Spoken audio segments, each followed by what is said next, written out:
Hello, my name is Rebecca Cohen and I'm a project manager for KLD Engineering, and I'm going to present a study overview for the City of Ashland Evacuation Time Estimate Study. So first I'm going to go over who KLD is and why we're qualified to do this work, what the purpose of this study was.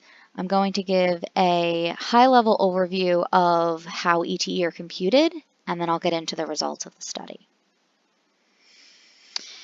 KLD is a traffic engineering firm based out of Long Island, New York. We're located about 1 hour east of Manhattan, and we've been in business for over 40 years. For over 35 of those 40 years, we've been doing emergency planning and evacuation time estimate work. We've done ETE studies for 59 of the 65 nuclear power plants in the United States, as well as 12 internationally.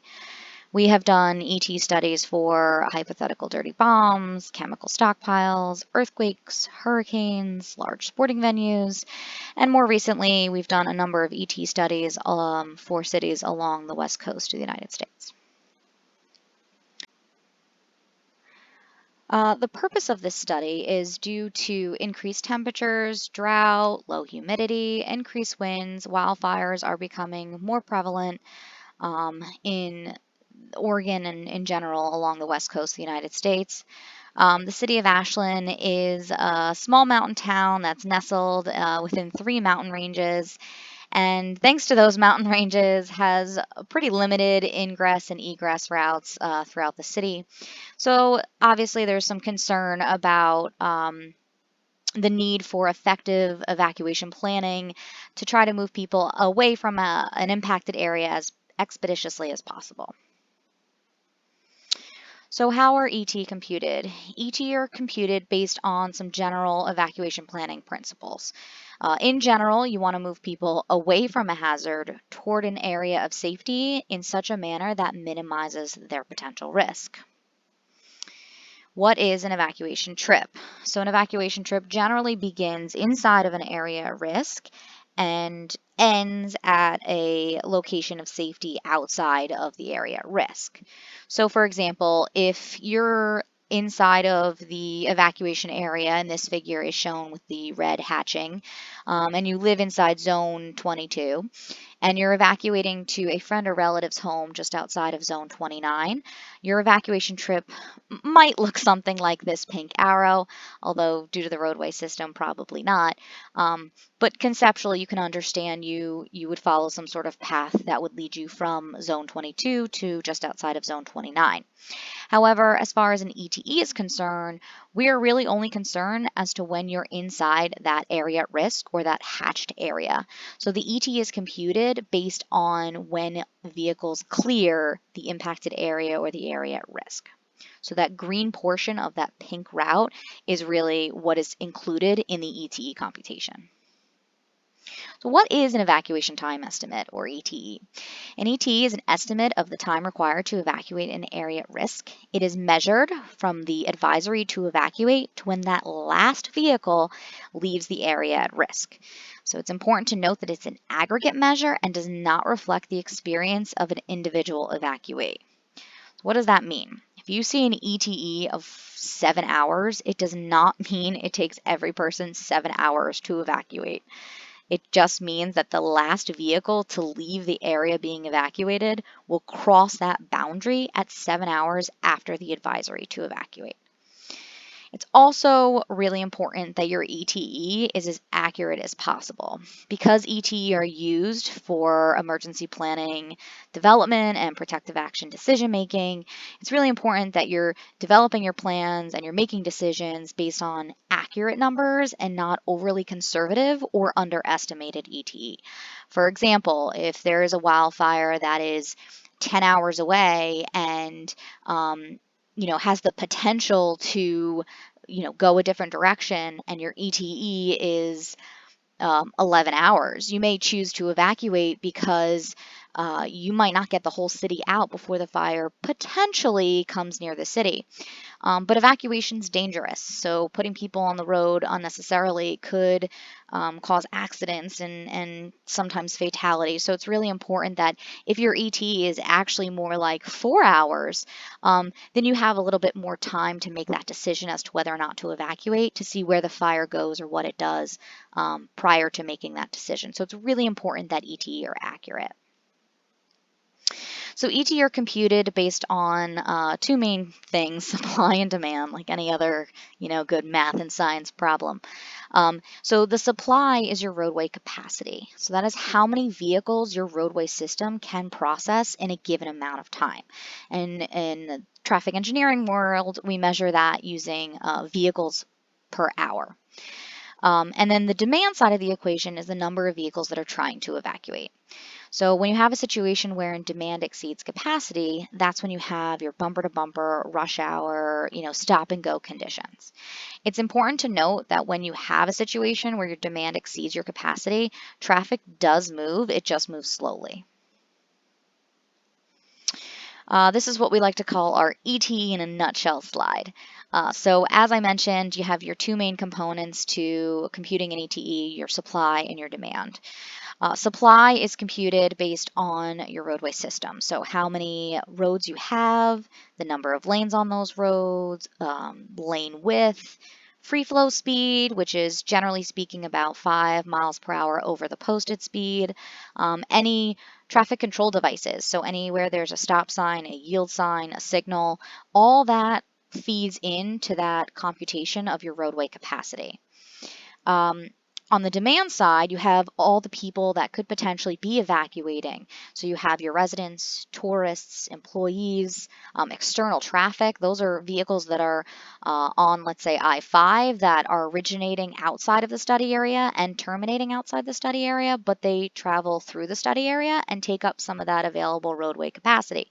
So we want to make sure that we account for them in the evacuation as well. And last but not least, you have all of your special facilities. So your schools, your medical facilities, your universities, etc. All of those facilities would need to be evacuated as well. So we take these two components and we feed them into our dynamic traffic simulation model that we call DYNEEV. And I'll discuss the model a little bit more in the next slide. And the model spits out two things for us. The first thing it spits out is the ETE for the general population.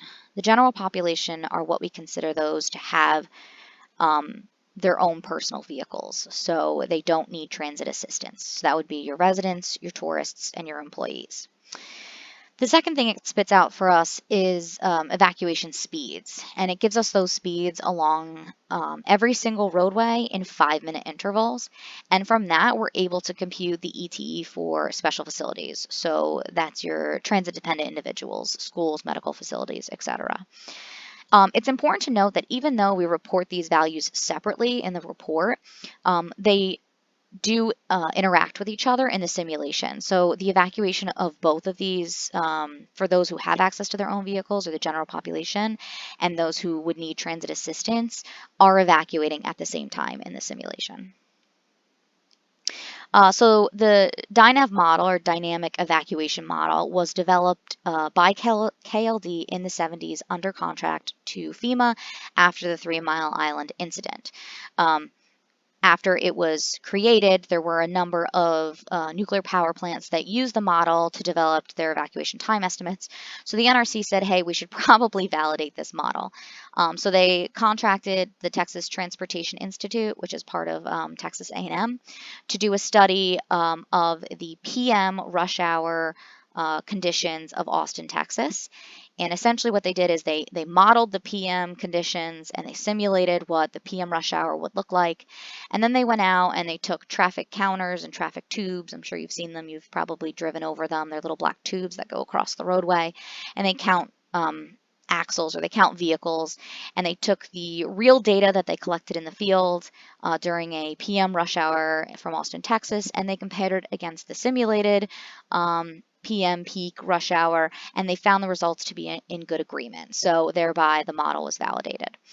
Since the 70s, we've updated the model based on new traffic engineering research that has come out there's a document called the Highway Capacity Manual, and every couple years it gets updated. So we do update the model based on some new research and concepts that have come out since the 70s. So the NRC in 2016 said, hey, let's validate the model again since it's been updated, and let's make sure that it's still valid. So in 2016, the NRC did an analysis using some linear regression where they input some parameters to the model and looked at the results, and they were within the expected ranges. So again, they validated the model in 2016. The model is dynamic. It assesses dynamic characteristics of traffic, and it is considered state of the art. It's also a macroscopic model, which means it represents platoons of vehicles rather than individual vehicles. The reason that we designed it to be a macroscopic model is it made it computationally fast without sacrificing accuracy. So for the traffic demand piece of that supply and demand computation for ETE, we considered all the various population groups that might be present within the city at any given time. You're going to see the term here, EMZ, we divided the city into emergency management zones based on how the city communicates evacuation to the public. So EMZs stands for emergency management zones. So we considered the permanent residents. We use census data to gather that information. We also considered something called shadow evacuees. So the shadow evacuation concept is that people from outside of the area being evacuated might voluntarily choose to evacuate themselves. And as a result, they take up some of that available roadway capacity, and it's similar to a clog at the end of a pipe. If you have a very long pipe and a clog at the end and you keep pumping water into that pipe, eventually the water will back up to the mouth of the pipe. Traffic flows very similar to fluid. So if you have a bottleneck or an accident and you keep pumping in traffic onto the roadway, it will back up into your city limits or into your EMZs. So we do want to consider that quote unquote shadow evacuation. We did a demographic survey, which I'll discuss in a little bit, where we surveyed the residents in the city of Ashland to get some demographic information as well as trip mobilization information specific to the city of Ashland. And one of the questions we asked in there is, if you were told not to evacuate because you are not in an area at risk, would you elect to voluntarily evacuate anyway? And about 6% of people indicated that they would. So we considered a shadow region outside of the city limits, wherein 6% of people in that area would voluntarily evacuate. We also considered tourists, so those are people who are visiting the city in parks, sporting events, camps, or any other recreational areas, hotels, motels. Most of that data was provided by the city. And then we also included employees, so those are people who work within the city but live outside, and we use census data to get that information. One thing I want to emphasize for the tourists and employees is we want to make sure to get an accurate ETE. So we want to make sure that we're not double counting people who live and recreate, or live and work, or live, recreate, and work within the city. So we don't want to double or triple count people. So we want to make sure that when it comes to tourists and employees, we're only including those people who live outside but come within the city limits at any given time. And then external traffic. So again, those are vehicles that originate and terminate outside of the study area, but they do pass through and take up some of that available roadway capacity. So in this table shown below, you can see the number of resident vehicles, tourist vehicles, employee vehicles, and external traffic that was included in the study. It's important to note that the values shown here are peak values, and depending on the wildfire situation or scenario being considered, the actual simulated number of vehicles could be slightly lower, or at most the numbers shown here. We did also include schools, medical facilities, transit-dependent individuals, and Southern Oregon University. In the study, I don't have them shown here, but they are included in the report, and you can see it in Appendix E or Section 3 of the report documents the total traffic demand that was used in the study. So this is figure 7 of the report, and it shows the entire study area that was considered. The city of Ashland is shown broken up into the 10 emergency management zones, or EMZs, in this figure. And then you see this very large hatch orange hatched area that goes all the way up to Talent and down to Immigrant Lake. That's that shadow region that was considered. So as I mentioned, 6% of people in that area were considered to voluntarily evacuate to make sure that we're simulating a realistic scenario.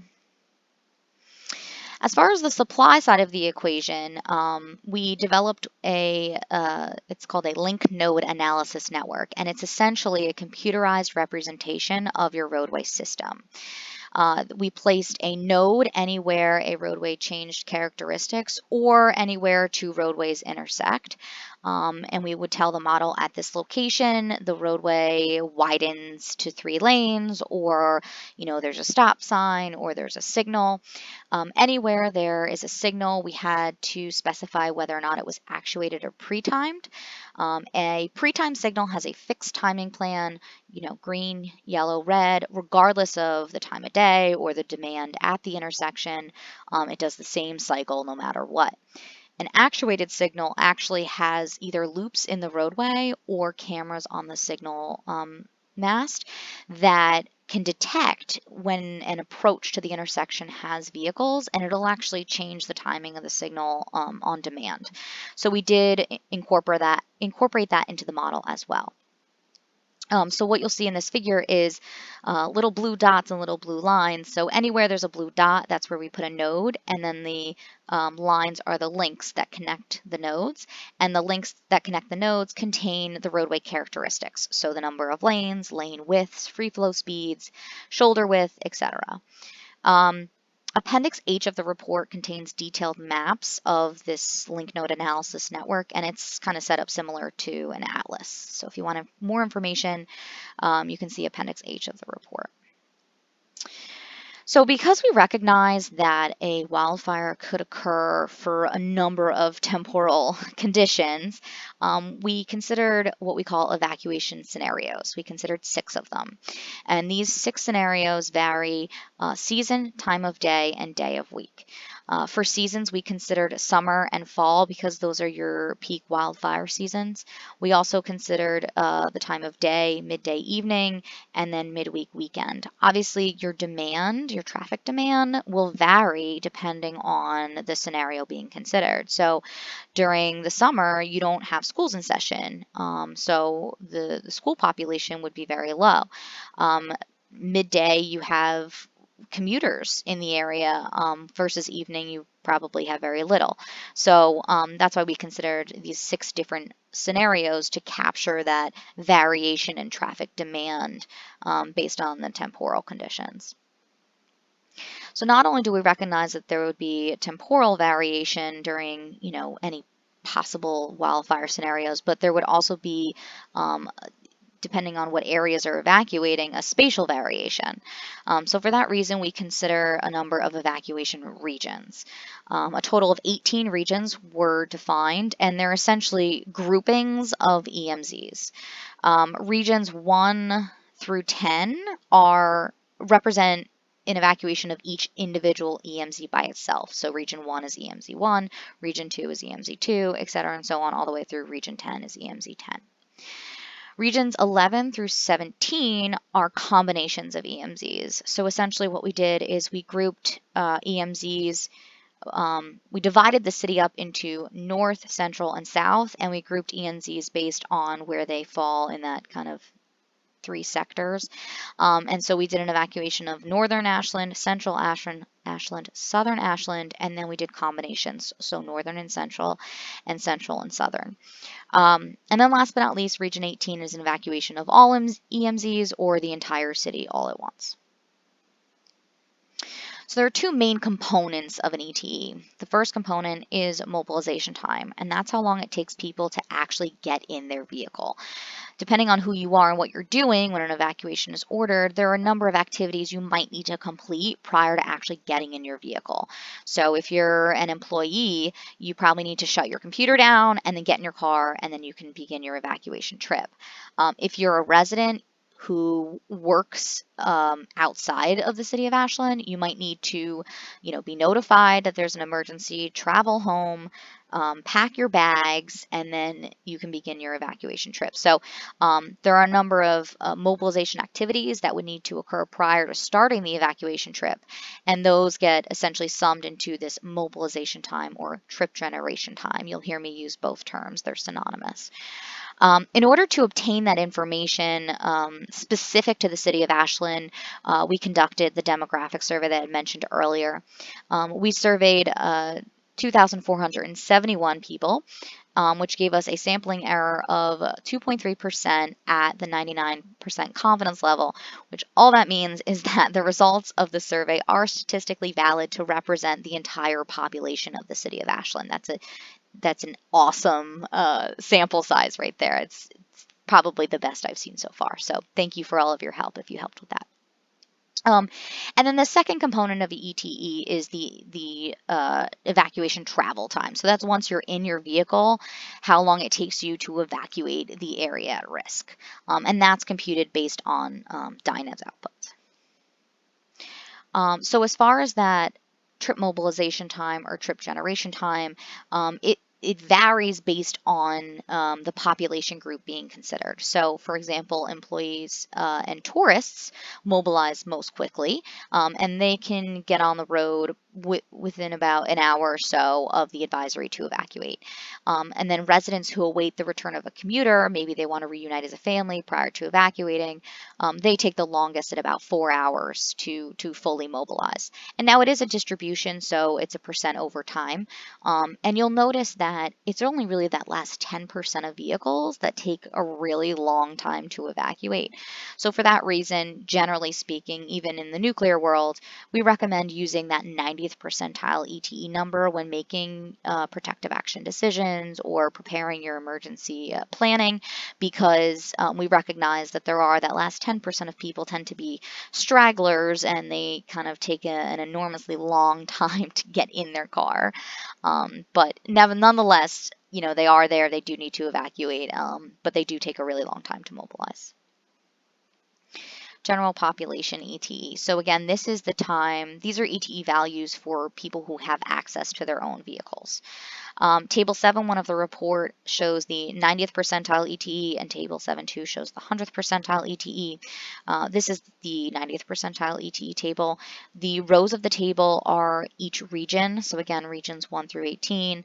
1 through 10 are individual EMZs. 11 through 17 are combinations. And then region 18 is the entire city at once.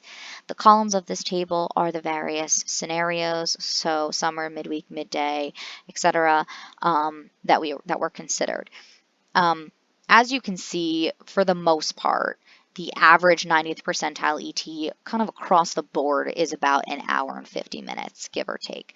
So on average, it would take the city about an hour and 50 minutes to evacuate. There are circumstances where it's lower, so individual EMZs can sometimes be lower, especially let's say EMZ 5 has one of the lowest. But there are situations where it's substantially higher, specifically when the entire city evacuates at once. The ETE ranges from 2 hours and 15 minutes to 3 hours and 10 minutes. And that's because you just have more vehicles on the roadway. The worst case scenario at the 90th percentile is a fall, midweek, midday scenario wherein all AMZs evacuate at once. And that's because noticeably the Southern Oregon University has a very high commuter student population, and they overwhelm the roadway and create some pretty significant congestion and bottlenecking, and it actually prolongs ETE and bumps it up to about 3 hours and 10 minutes. As far as the 100th percentile ETE, you'll notice that they're all 4 hours, and that's because congestion clears prior to the completion of trip mobilization. So the whole area is clear of congestion, and it clears at about 3 hours and 40 minutes or so. And I'll show you an animation of the evacuation. You can see that. But because it clears prior to the completion of mobilization, you have those last 10% of vehicles, or those last few vehicles that take 4 hours to actually get in their car, once they get in, they can get out. But unfortunately, because they take 4 hours to get in their car, the 100th percentile ETE cannot be reached until they cross that boundary, and thereby pushing that 100th percentile ETE number to 4 hours. So that's why we emphasize that it's probably more useful to use the 90th percentile ETE when making your emergency planning and protective action decision making, because it's a more accurate representation of how long it would take the city to evacuate. At the end of section 7, we have a number of figures that plot your trip generation or trip mobilization against your ETE. As I mentioned earlier, your ETE has two main components, your trip generation and your travel time. So the difference of these two curves shows you what the travel time is. And unlike the ETE, these curves actually show you the experience of an individual evacuee. So as you notice that the two curves are pretty spatially separated, especially in the middle. Early on, they're kind of close together, and towards the end, they're kissing.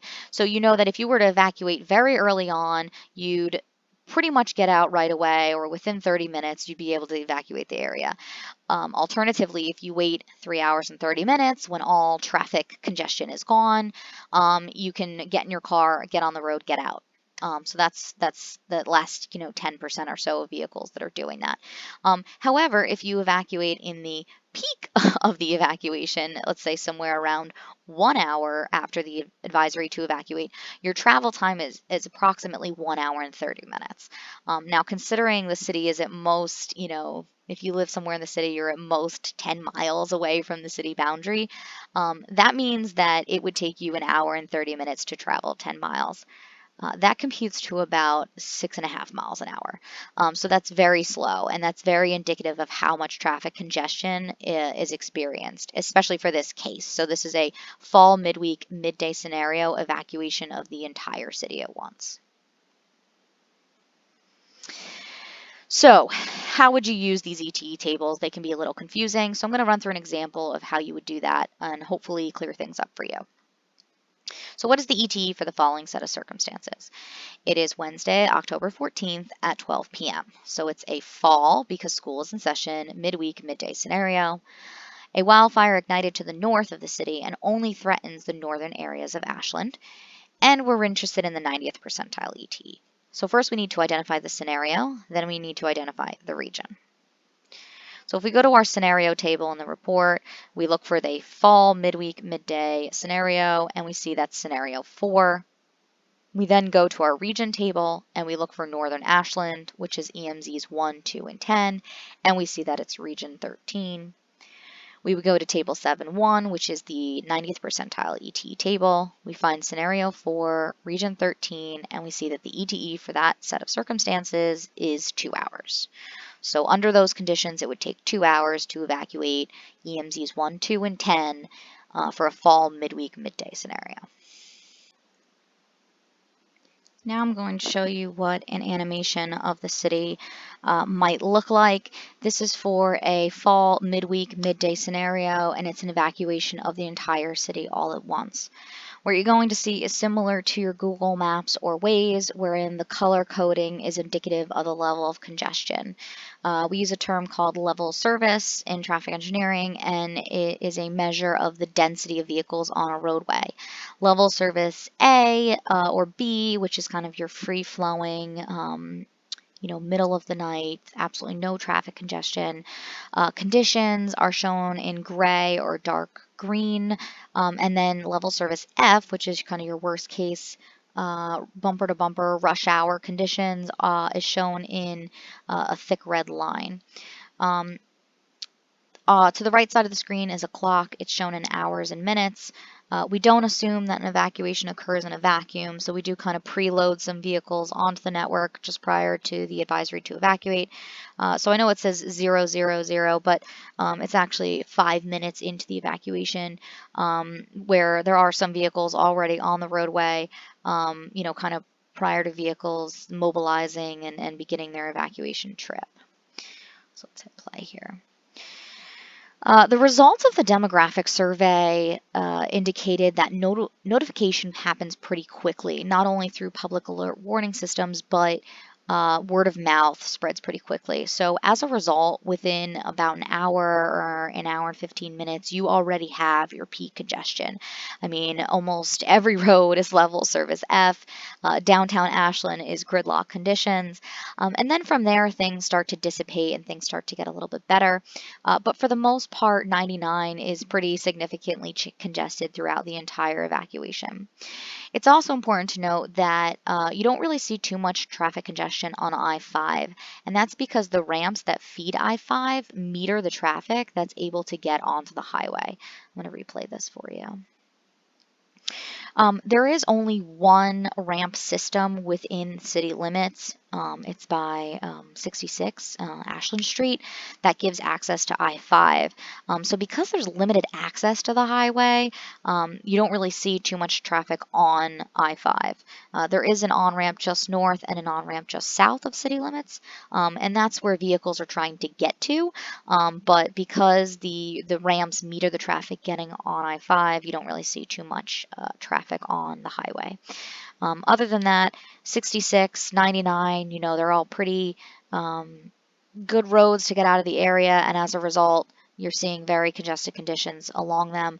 But by about 3 hours and 35 or 40 minutes, you see that all the traffic dissipates. Now, even though there isn't any traffic congestion, you can't see anything on this map, it is important to note that between 3 hours and 30 minutes or so, or 35 minutes, and 4 hours, there are vehicles on the roadway. It's just there's no traffic congestion. And that's why that 100th percentile ETE is 4 hours. So as part of this study, we also analyzed neighborhoods that would be considered as access impaired. Access impaired neighborhoods have a high wildfire risk, high population densities, and limited means of egress. The Wildfire Research Center had recently done basically the exact same analysis, but within the city limits. And their analysis was really great and very in depth and what we found to be pretty accurate. So for that reason, we used their results within the city limits, and those areas are shown in the dark maroon red color and then the lighter red color, and those are areas that meet these characteristics. So high wildfire risk, high population density, and limited means of egress.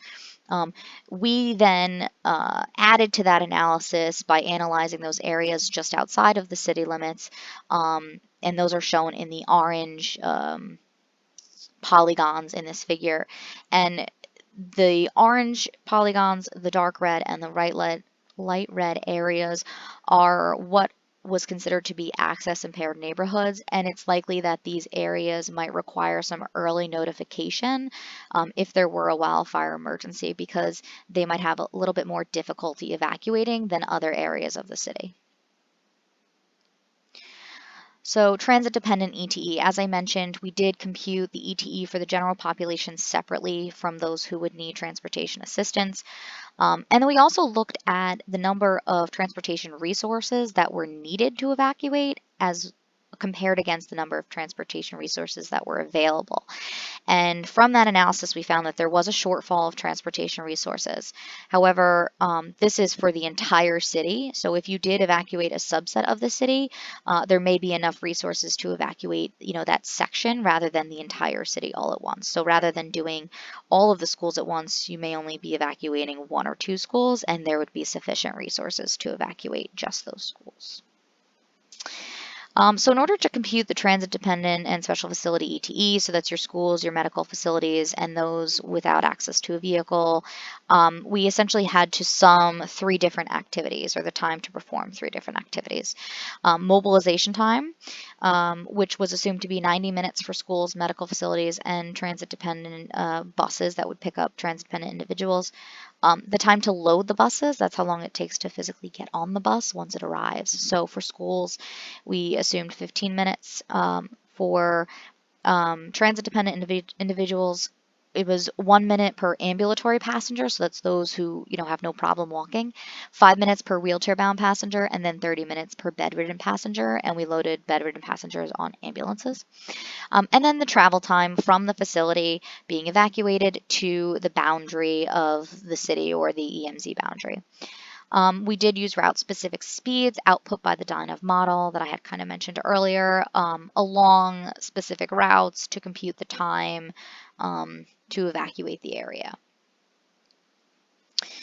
In section 9 of the report, all of this ETE is documented. So table 9.2 and I think it's just 9.2 shows the evacuation time estimates for schools, and table 9.4 shows the evacuation time estimate for medical facilities.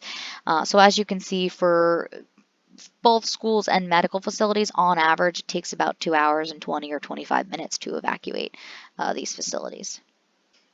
Also in section 9 of the report, we document the transit-dependent population and transit-dependent ETE.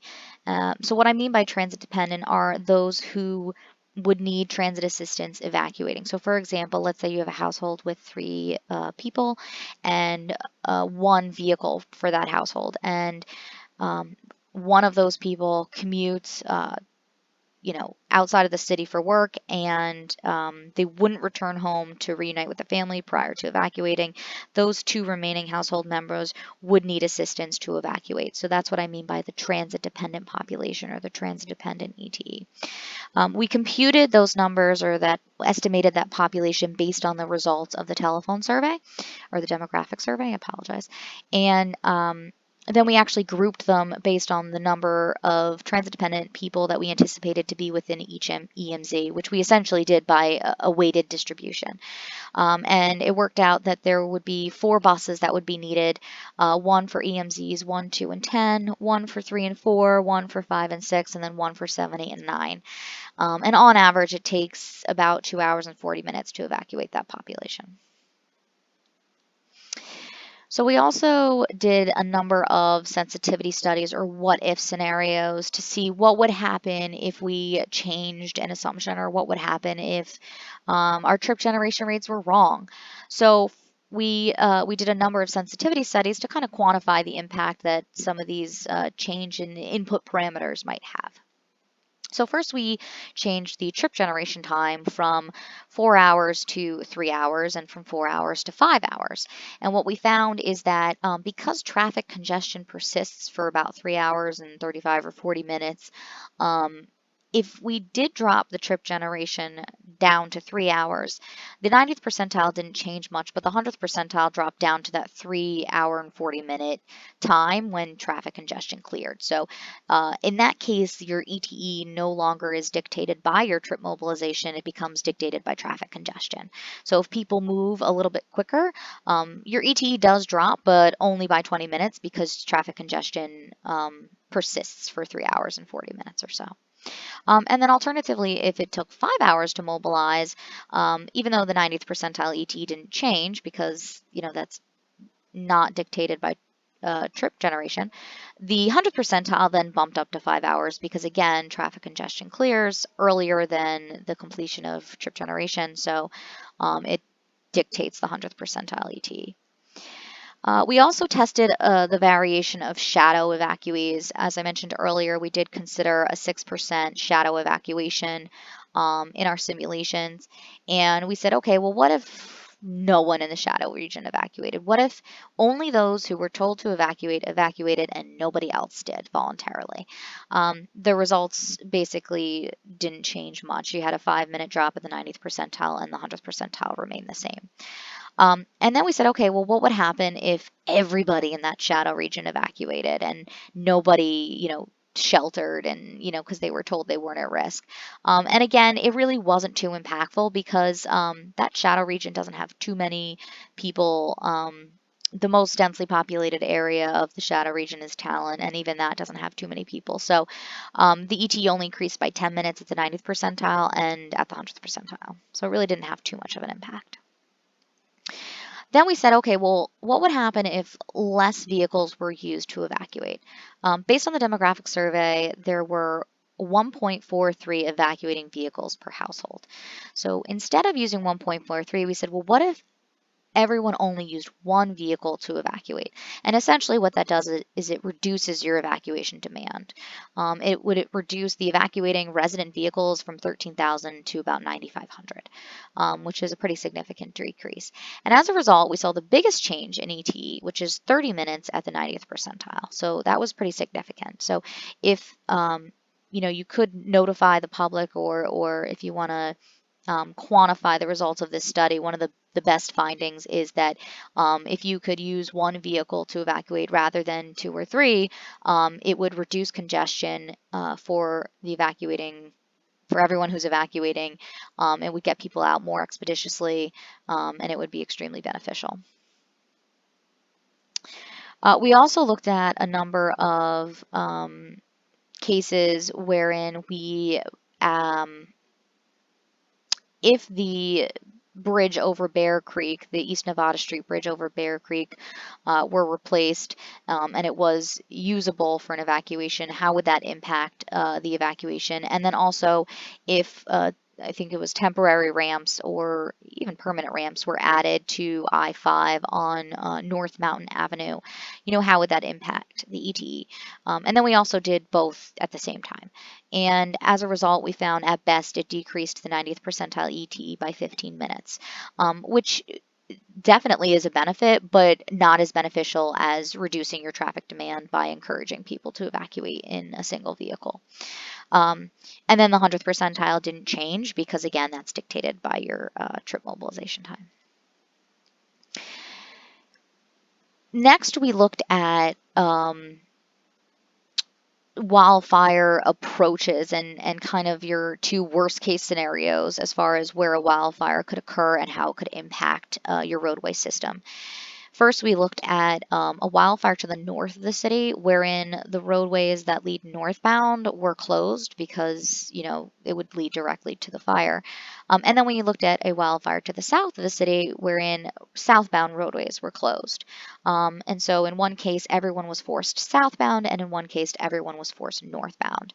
And there are some pretty significant impacts when that's the case because, you already have such limited roadway capacity. And to lose essentially half of your roadway capacity, the impacts are pretty significant. So when we evacuated all to the south, so the north was closed, which was really the worst case scenario, we saw an increase of ET at the 90th percentile of 3 hours and 10 minutes, and at the 100th percentile of 3 hours and 25 minutes.